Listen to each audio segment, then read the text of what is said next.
Hey everybody, Brian here. I wanted to kind of give you an idea of what my finishing setup is. You can see I've got my sort of finishing table laid out here. There's the wall right there that you can see. So it's a very simple process. All of these tiles here have come off of the printer. I've done no finishing whatsoever. You can see what they look like when they come off the printer. Some people have asked about layer lines. There are some layer lines still in the print that you can see. However, what I've noticed is when you use the metallic paint, it kind of adds to the reflection in the layer line just a little bit. I'll try to get some video later and show you what I'm talking about. But yeah, this is a tile that's straight off the printer. It's already had the magnet glued in the back. Did that a couple hours ago. So all of these are ready for paint. So I'm gonna set this up here as best I can and just show you the paint mask. So some of these have had the mask put on already. This one has not. So basically you'll take your paint mask and just line it up and pop it on, and it's that easy. And now you have a tile that's ready for paint.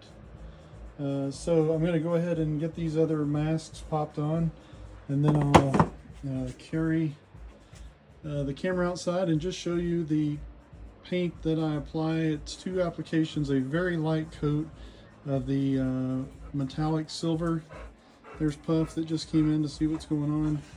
And then a second moderate coat, Remy just came in as well, of the satin nickel. So this is the finishing process. You'll do a lot of this, so be ready. See you in a few. Okay, so I've got my tiles laid out here on my painting board. I've got my paints right here. The first coat will be Rust-Oleum metallic titanium silver. And it'll just be a super light coat, and I'll show you what that's going to look like.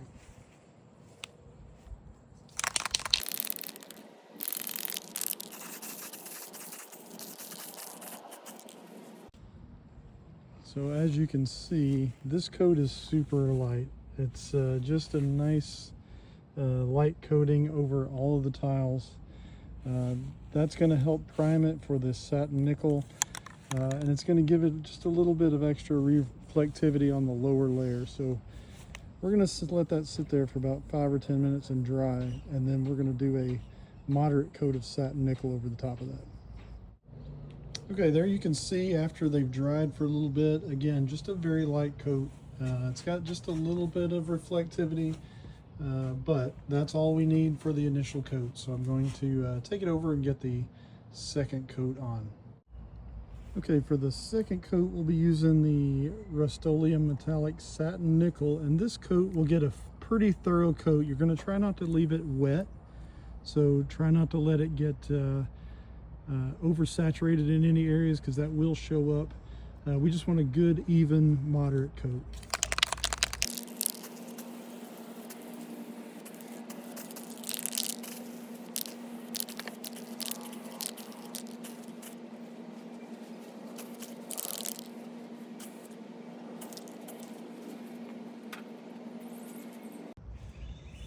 So one thing I want to point out is you want to make sure that you get in these corners right there, and you want to make sure you get good coverage right around the top of the pyramid, because the paint mask, as it builds up paint over time, you can see it starts to hang over the edges a little bit. So make sure you give it a little extra attention in those areas, because your paint mask, after you've used them for a while, it'll block some of that paint from getting in there, and you'll be able to see that when you take the mask off.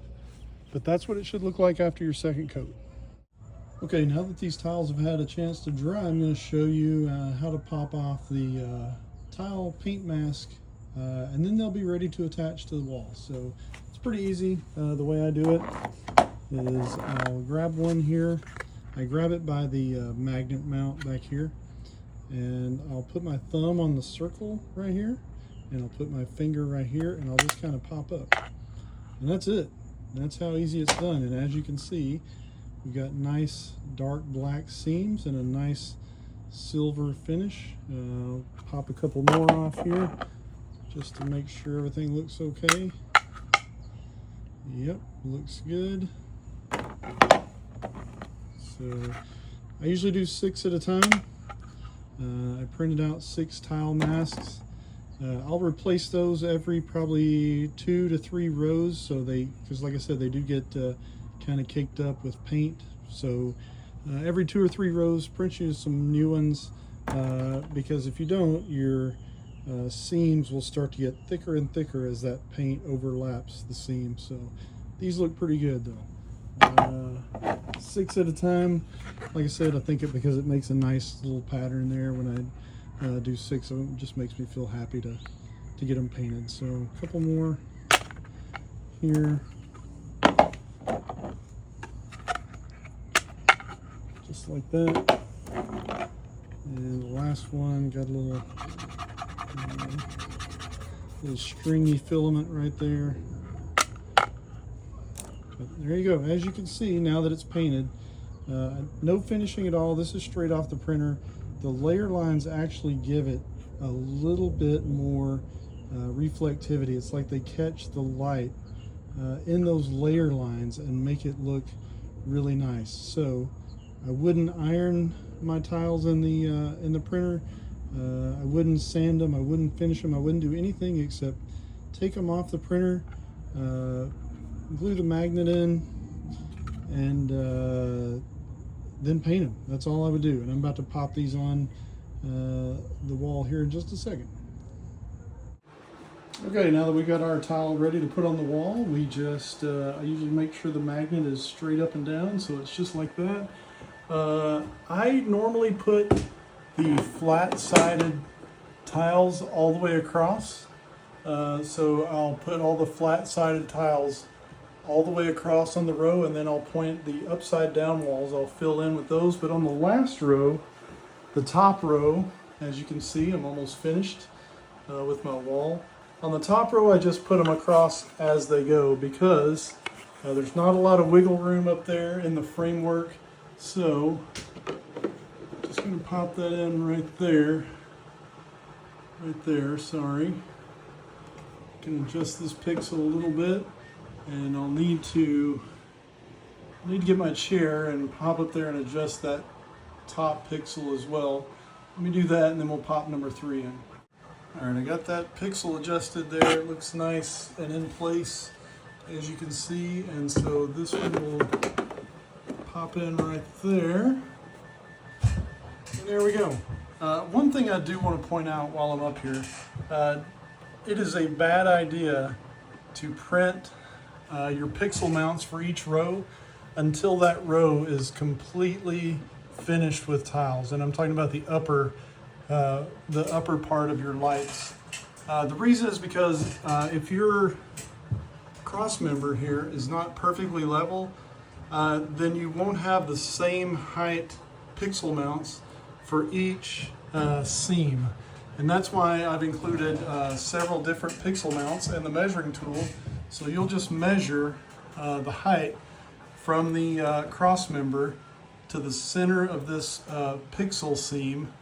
And whatever that measurement is, that's the pixel mount that you'll print out for that specific spot. So I usually start at one end, I'll measure all the way across, and then I'll print them and then pop them in. Make sure you write down which height each one is, and that way when you go to put them back in, you know what goes where. So it's pretty easy. I'm going to grab the other 3 tiles that are outside, finish those up, and then I'll show you the very, very small space that I will have left to finish the wall.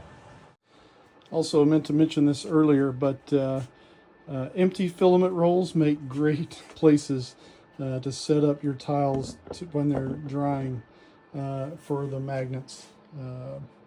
Just a little handy tip. Okay, there we go. All 6 of those are in place, which means I need 1, 2, 3, 4.5 tiles to finish the wall. I'll talk about the half tiles later in another video, and how to slice those. There's a special tile that's called the edge slice tile that's in your builder package you'll use to slice those, and I'll talk about that a little more later. You won't need them yet until you have a row completed enough to get the ends. So I need 4.5. I've got one in production there. I've got one printing here. Two more fully printed tiles and 1/2 of a tile, and my wall will be complete, and I cannot wait for it to be finished. I'm super excited.